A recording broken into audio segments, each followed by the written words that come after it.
민주야, 정책을 부탁해. 민주정부의 진행을 맡은 이용민입니다. 더불어민주당의 싱크탱크죠. 민주연구원이 민주정부라는 프로그램을 통해서 문재인 정부의 국정 운영에 필요한 정책들을 발굴, 심화하고 설명하고 있는데요. 오늘은 그 3회차 방송입니다. 대내외 경제 전망 및 정책적 시사점이라는 주제로 민주연구원의 최한석 연구위원과 함께 얘기를 나눠보도록 하겠습니다. 원래는 민주연구원이 발간한 국정과제 심화연구 보고서 내용을 토대로 내용을 설명하고 있었는데요. 올해 경제 전망이 굉장히 시의성 있고 중요한 문제이기 때문에 중간에 살짝 끼워 넣었습니다. 박사님 안녕하세요. 안녕하세요. 네. 반갑습니다. 문재인 대통령이 지난 1월 2일에 청와대 신년 인사회가 있었잖아요. 그때 경제 정책에 대해서 비전 또는 목표를 재차 강조를 했어요. 일단 작년에 대한 평가로는 우리 경제가 괄목할 만한 성장을 이뤘다. 그리고 최대 수출 실적으로 세계 6위의 수출 대국으로 발돋움했다. 그리고 3%대의 경제 성장률을 회복했다라고 했고, 그래서 올해는 국민소득 3만 달러 시대에 걸맞는 삶의 질을 국민 모두가 함께 누릴 수 있도록 하겠다는 경제 패러다임이죠. 사람 중심 경제.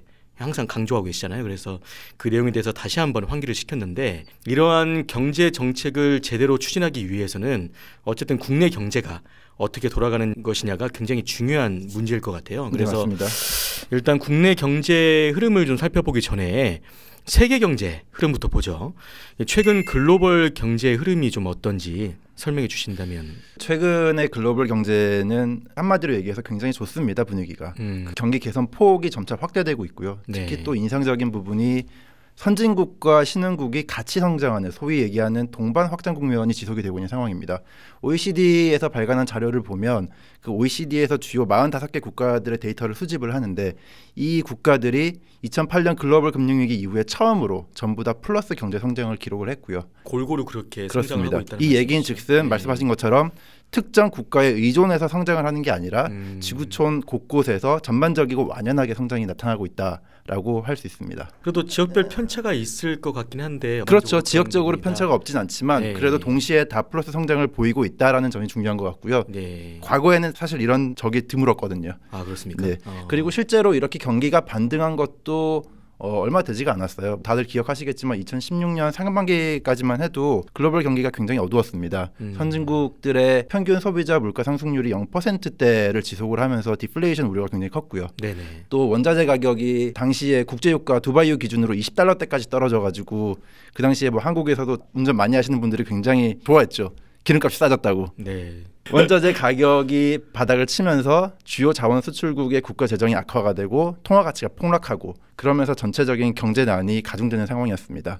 그런 상황에서 어떻게 지금 이렇게 반등을 했냐 생각을 해보면 공급 쪽에 기인을 한 것 같아요. 크게 이제 디맨드라고 얘기하는 수요와 서플라이라고 얘기하는 공급으로 나누어서 생각을 해봐야 되는데, 공급 쪽에서 어떤 조정이 일어나면서 투자와 소비 심리가 회복이 되고, 그리고 실질적으로 수요를 견인했다, 수요 확대를 이끌어냈다라고 판단되고 있습니다. 그러니까 공급이라는 것은 정부 차원의 아닙니다. 이제 글로벌 공급인 거죠. 예를 들어서 그 오펙이 뭐 다들 아시겠지만 국제 원유 생산을 감축하기 시작했고 지금 합의해서 이행을 하고 있고요.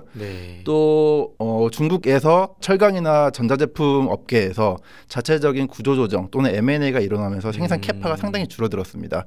당연한 얘기지만 생산량이 줄어들면 가격이 오르게 되고요.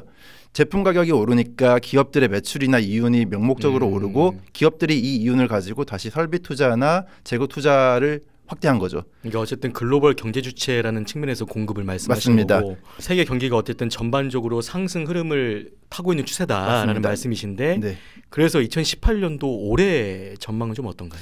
기본적으로 원자재 가격 상승 흐름이 계속되고 있고, 또 교역 회복도 지속되고 있기 때문에 이런 상승 흐름이 이어질 거라고 대부분 예상을 하고 있습니다. 실제로 IMF에서 2017년 경제 성장률을 3.6%라고 예상을 했는데, 이제 2018년에는 0.1%포인트 상승한 3.7%라고 예상을 했고요. 이 얘기는 경기가 더 빠르게 큰 폭으로 성장한다는 얘기죠.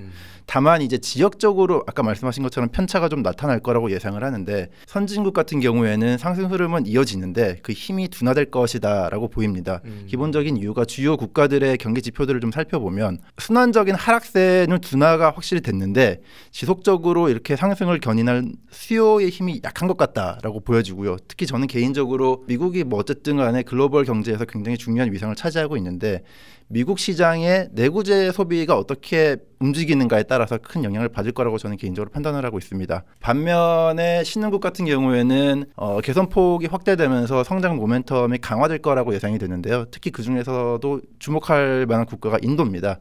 인도가 2019년에 총선이 있어요, 내부적으로.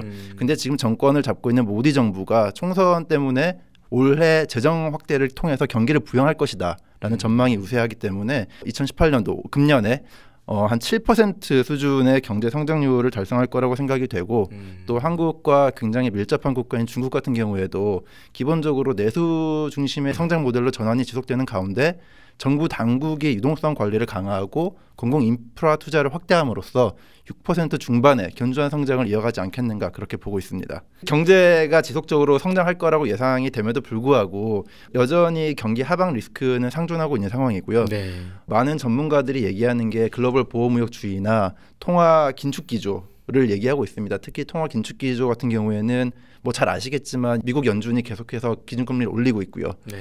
유럽 중앙은행 드라기 총재가 지금 채권 매입 규모를 줄이겠다고 이미 공표를 했고 영국 중앙은행도 작년 11월에 기준금리를 올렸습니다. 이런 상황에서 정책 당국들이 금리를 계속 올리는데 그 속도나 폭이 시장에서 예측하거나 기대하는 것과의 큰 괴리를 보일 경우에 글로벌 금융시장의 변동성이 빠르게 확대될 수 있고 그러면 다시 결국 소비나 투자 심리가 위축될 가능성이 있고요. 그리고 저는 개인적으로 이제 이거는 약간 분분한 부분이긴 한데 저는 개인적으로 중국의 부채 리스크가 굉장히 이제 중요하게 부각될 거라고 생각을 합니다. 국제결제은행에서 얼마 전에 발표한 자료를 보면 중국 총 부채 규모가 GDP 대비 250%를 돌파했고요.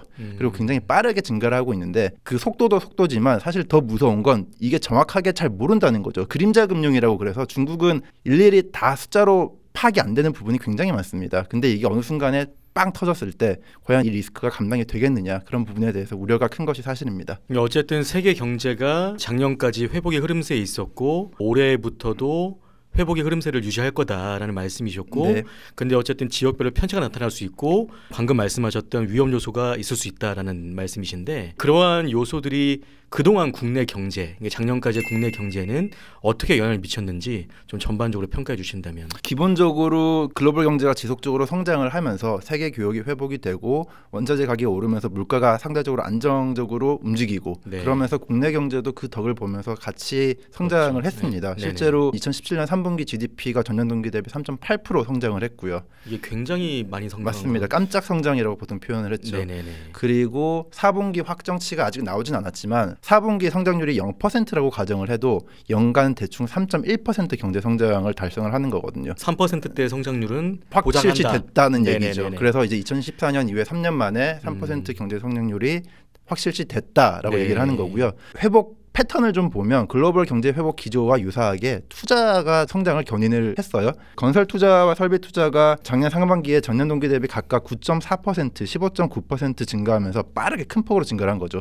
높은 성장 기여도를 나타냈고요. 또 거기에 더해서 2017년 상반기에 수출이 좀 어려웠는데 네. 반도체와 디스플레이 업종을 중심으로 빠르게 회복이 됐고 또 정부가 적절한 타이밍에 추경을 집행함으로써 정부 소비가 늘어나고 또 경기 회복을 견인한 측면이 있습니다. 어쨌든 투자가 성장을 주도를 했고 네. 정부가 적절한 시기에 추경을 또 함으로써 경기가 회복될 수 있는 요인 될 수 있었는데 그렇다면은 가장 중요한 2018년 올 한 해의 국내 경제 전망이 어떤지 네. 좀 설명해 주시죠. 많은 기관들에서 공통적으로 얘기하기를 이런 상승 기조가 기본적으로 이어질 거다라고 예상을 하고 있고요. 지난주인가요? 이주열 한국은행 총재가 인터뷰한 내용을 보니까 돌발 변수가 없으면 잠재 성장률 수준을 달성할 것이다.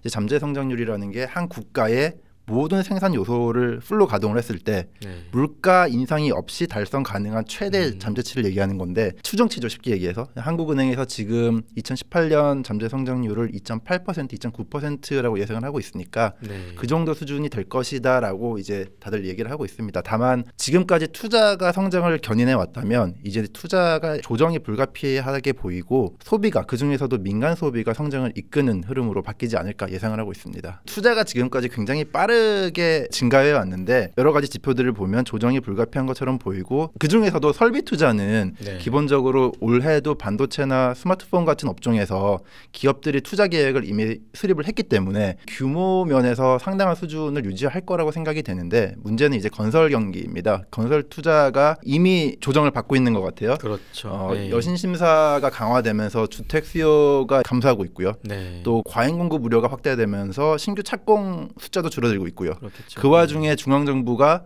SOC 예산을 상당폭 축소함으로써 부동산이나 건설업 경기 조정은 불가피하다고 보이고 문제는 건설업이 다른 산업과의 연관성이 굉장히 높고 경제 전반에 미치는 영향이 크기 때문에 건설업이 어떻게 연착륙을 하느냐가 굉장히 중요하다고 보입니다. 반면에 민간 소비는 이제 2% 중반의 견조한 개선세가 이어질 거라고 생각이 되는데 일단 경기적인 요인을 좀 보면 국제 유가가 과거에 비해서 상대적으로 안정적인 흐름을 보이면서 물가가 안정될 것 같고요. 또 수출 단가가 지금까지 꾸준하게 상승해 왔는데 그 효과가 올해 가시화되면서 가계의 어떤 실질 소득이 증가할 것이다라고 일단 보이는 측면이 있습니다. 네. 또 정책적인 요인에서도 보면 정부가 최저임금이나 기초연금을 인상을 했고 또 아동 수입을 도입을 했고 이런 어떤 가계 소득을 늘리기 위한 정책들이 강력하게 추진이 되면서 가계의 어떤 가처분 소득이 늘고 거기에 따라서 소비가 증가하는 그런 흐름이 이어질 거라고 생각을 하고요. 다만 최근에 이제 한국은행에서 기준금리를 높이고 대출 상환 부담이 확대가 된다는 점은 가계의 어떤 실질적인 소비를 제한할 수 있는 요인으로 작용하지 않을까 생각하고 있습니다. 소비가 올라가도 그런 부분들이 있기 때문에 그렇죠. 실제로 소비로 이어지지 않을 수도 있다. 그러니까 소득이 명목 소득이 올라가도 그렇죠. 상환해야 되는 부담이 커지면 내가 실제로 사용할 수 있는 가처분 소득은 그렇죠. 줄어든다는 의미입니다. 네네네네. 그리고 이제 고용 부분을 좀 말씀을 드리면 굉장히 이제 문재인 대통령께서도 일자리 창출을 1번으로 정책 목표 1번으로 그렇죠. 두실 만큼 네네. 굉장히 일자리 창출이 중요한데 기본적으로 양원 흐름은 이어질 거라고 생각이 돼요. 다만 이제 2017년에 취업자 수가 대충 33만 명 정도 증가할 것이라고 지금 예상이 되고 있는데 2018년에는 증가 폭이 소폭 감소해서 30만 명대가 되지 않을까 생각을 합니다. 일단 경기적인 요인을 보면 민간 소비가 증가를 하면 기업들의 매출이 올라가고 상품이 잘 팔리고 그러면 기업들이 생산을 늘리기 위해서 신규 인력을 채용을 확대를 합니다. 이거를 이제 경제학에서는 노동 수요가 확대된다고 얘기를 하는데 서비스업을 중심으로 이런 노동 수요 확대가 일단 예상이 되고요. 앞에서도 말씀드린 바와 같이 정부의 정책 요인 공무원 증원 로드맵이라던가 공공기관의 정규직 전환 같은 문제를 통해서 공공 부문을 중심으로 취업자 증가 폭이 확대가 될 것이다라고 예상을 하고 있습니다. 그럼에도 불구하고 이제 증가 폭이 축소될 거라고 많은 분들이 예상한 이유는 뭐냐면 건설 경기가 조정되면서 관련 일자리가 상당폭 사라질 거라고 예상이 되고요. 또 최저임금이 인상이 되고 근로시간 단축이 되면 기업의 인건비 부담이 일단 올라가기 때문에 영세 소상공인을 중심으로 일자리가 상당히 감소할 수 있지 않을까라고 생각을 하고 있습니다. 어쨌든 국내 경제도 세계 경제 흐름에 맞추어서 어느 정도 좀 성장할 수 있는 그런 부분이 있다고 전망이 되지만 이런저런 제한 요소는 있다는 말씀이시고 그 말씀하셨던 것 중에 이제 성장을 그동안 투자가 좀 주도해온 부분이 있었는데 네. 이제 상당 부분 조정이 좀 불가피하다는 것은 어쨌든 투자가 감소할 거다. 네네. 아까 뭐 건설 경기 말씀하셨잖아요. 그런 부분이 있을 건데 어쨌든 그것을 상쇄를 시키기 위해서 대체하기 위해서는 정부가 거기에 맞는 정책들을 좀 추진해야 할 텐데 그런 것들이 뭐가 있을까요? 네, 맞습니다. 기본적으로 투자의 조정이 불가피하고 또 수출이라는 게 사실 대외 변수, 우리가 컨트롤할 수 없는 대외 변수에 그렇죠. 굉장히 큰 영향을 받기 때문에 그중에서도 지금 반도체 업종이 금년 하반기부터 슈퍼 사이클이 둔화될 것이다라는 전망이 지금 우세한데 과연 그랬을 때 우리 경제 성장을 계속 견인할 힘이 뭐냐, 동력이 뭐냐 를 고민을 해보면 결국은 소비밖에 없고요. 그래서 정부가 경제 성장을 지속적으로 끌고 가기 위해서는 소비의 힘을 실어주는 적극적인 정책을 추진해야 된다라고 일단 기본적으로 큰 틀을 말씀을 드릴 수 있을 것 같아요. 네네. 그래서 그 틀 안에서 일단 3가지 정도의 정책 기조를 말씀을 드리고 싶은데 일단 하나는 소비 확대를 위한 내수 활성화 정책이 필요합니다. 소비라는 게 가만히 내버려 둔다고 내가 원하는 수준의 뭐 적절한 시기에 그렇게 회복이 되지는 않고요. 그렇죠. 어떤 정책적인 드라이브가 필요합니다. 실제로 가계가 지난 한 10년간을 보면 평균 소비 성향이 지속적으로 감소하고 있었고 또 금년에도 금리 인상에 따른 원리금 상환 부담 확대나 부동산 경기 위축이 있기 때문에 과연 시장의 어떤 자체적인 역할로 봤을 때 과연 소비가 얼마나 빠르게 증가할 수 있는가에 대한 의문점이 있고요. 한계가 있다는 거죠. 맞습니다.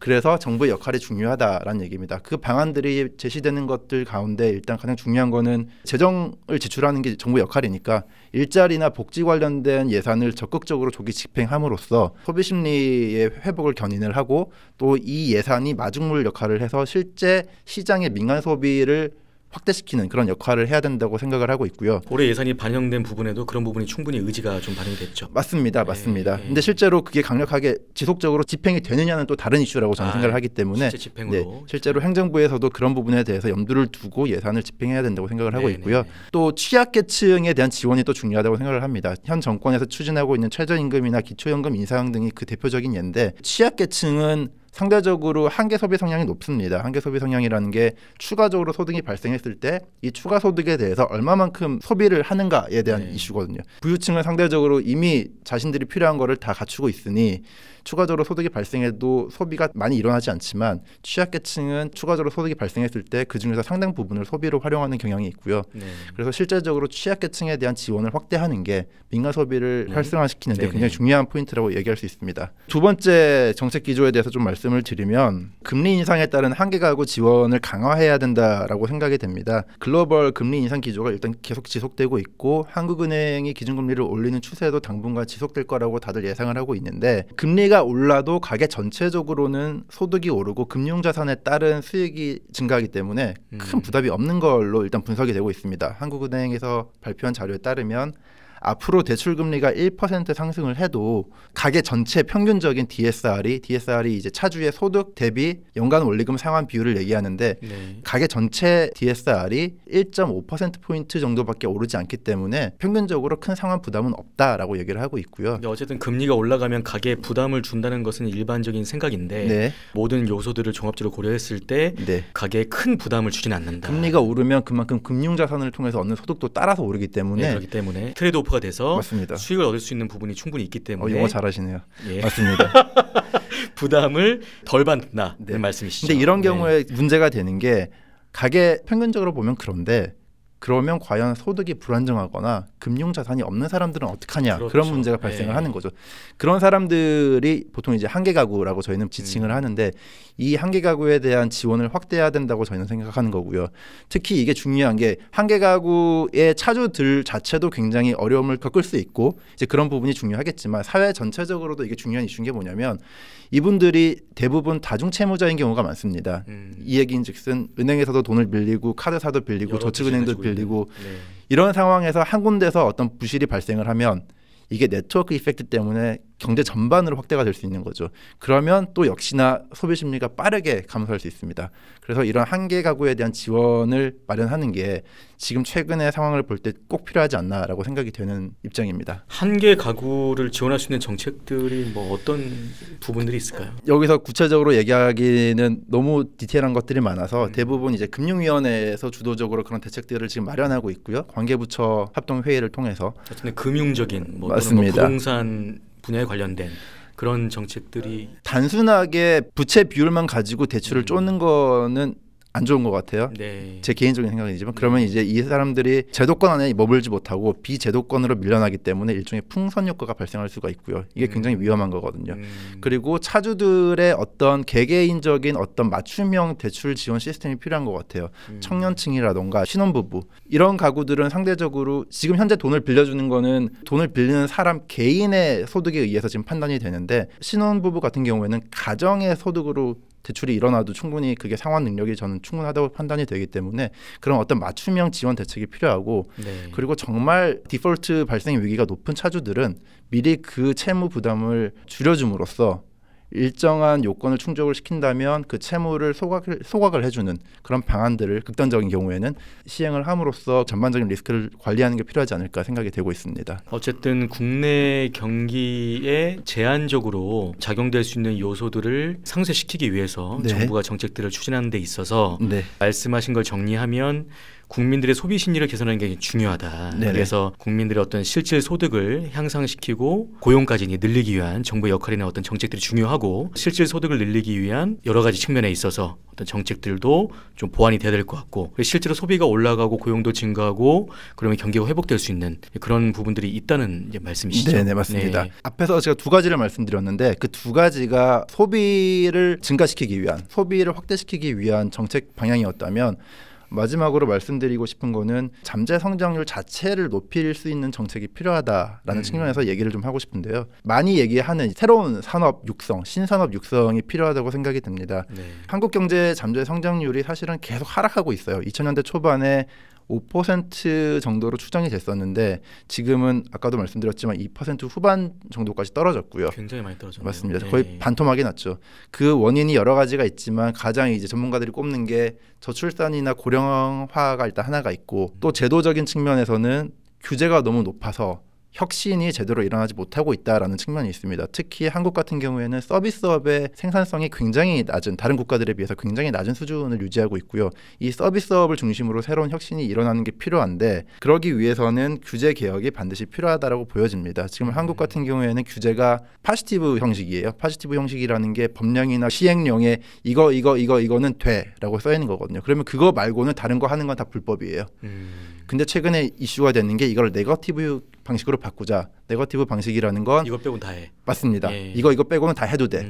근데 이런 조항의 어떤 시스템적인 규칙이 실제적으로 시장에서 기업들의 혁신을 얼마만큼 유도하는가에 굉장히 큰 영향을 미치거든요. 지금 문재인 대통령이 적극적으로 추진하고 있는 방안 중에 하나가 규제 샌드박스라고 있습니다. 그 영국에서 핀테크 산업을 활성화시키기 위해서 처음 도입된 건데 샌드박스라는 게 기본적으로 이제 영미권에서 모래가 있는 놀이터, 아이들이 편하게 뛰어놀 수 있는 그런 환경을 얘기하고요. 규제 샌드박스라는 거는 특정한 산업이나 특정한 업종에 대해서 규제를 대폭 완화해 줌으로써 기업들이 그 안에서 서로 새로운 시도를 하고 혁신을 달성할 수 있는 그런 환경을 조성해 주는 걸 의미를 합니다. 육성하려고 하는 신산업에 대해서는 어떤 그런 규제를 완화시켜주는 맞습니다. 그런 장치들을 마련해 준다는 건데 네네. 추가적인 질문인데 네. 그러면 그렇게 안 하셨으면 좋겠는데 중점적으로 육성하려는 사업이 이제 정해진다고 하면 산업이 정해진다고 네네. 하면 기존의 다른 산업에서는 어쨌든 규제가 더 완화될 필요가 있는 부분이 있는데 그런 부분은 또 안 될 수도 있는. 일단 규제라는 게 양면성이 있습니다. 그 규제라는 게 왜 생겼냐를 생각을 해보면 규제가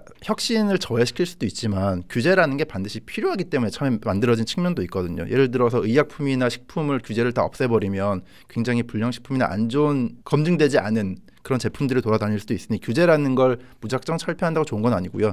우리가 앞으로 우리의 주력 먹거리가 될 만한 산업에 대해서는 규제를 혁신적으로 풀되 기존 주력 산업에 대해서는 규제를 단순하게 푸는 게 아니라 오히려 필요한 경우 구조조정을 한다던가 네. 그런 방안을 통해서 자체적인 경쟁력을 확보하는 게 필요하다고 저는 생각을 하고 있습니다. 꼭 규제 한계를 둔 게 아니라 뭐 다양한 방법이 있기 때문에 네. 그렇다는 말씀이시고 어쨌든 지금까지 이제 최 박사님께서 말씀하신 내용을 좀 정리를 하면 세계 경제가 회복의 흐름세에 있고 그리고 그것이 유지될 거고 그 가운데 국내 경제도 전반적으로 좋아지는 추세에 있다.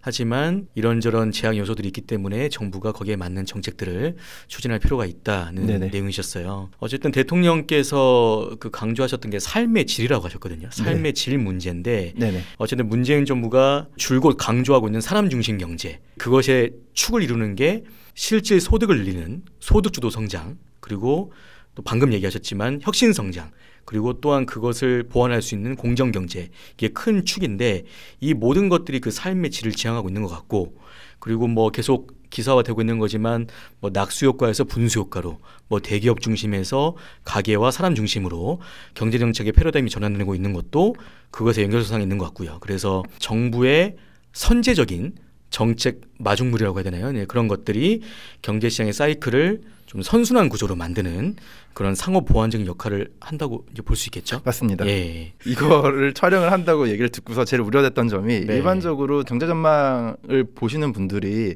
어떻게 주로 생각을 하시냐면 이 숫자가 맞냐 안 맞냐 혹은 저기보다 여기가 더 잘 맞네 이런 거를 주로 생각하시는 분들이 있는데 경제 전망이라는 건 그런 목표로 하는 게 아니고요. 그렇죠. 경제라는 건 워낙 많은 변수들이 있어서 예측을 한다는 게 무의미하고 다만 주어진 지금 상황에서 논리적으로 이론적으로 추정을 해봤을 때 앞으로 이런 일이 발생할 수 있으니 거기에 대해서 선제적으로 준비를 하자라는 의도로 대비를 하자. 맞습니다. 경제 전망이 발간이 됩니다. 혹시나 그런 생각을 가지신 분들은 생각을 고쳐주셨으면 좋겠어요. 네, 그런 측면에서 오늘 최 박사님 나오셔가지고 이제 뭐 경제 전망 일률적으로 설명해 주신 게 아니라 어쨌든 정부가 어떠한 정책으로 좀 보완을 해줘야 되겠다 그런 필요성들을 말씀하신 거고 우리가 강조하고 있지만 이런 경제적인 어떤 흐름과 정부의 정책이 선순환 구조를 만들어가고 있다고 말씀을 해주신 것 같아요. 좀 어려운 내용이었지만 좀 쉽고 재밌게 잘 설명을 최대한 쉽게 했습니다. 예. 저는 어려웠어요. 그래서 네, 최 박사님 오늘 나와주셔서 감사드리고요. 네, 감사합니다. 네, 오늘 민주정부 여기까지고요. 시청해주신 여러분 고맙습니다.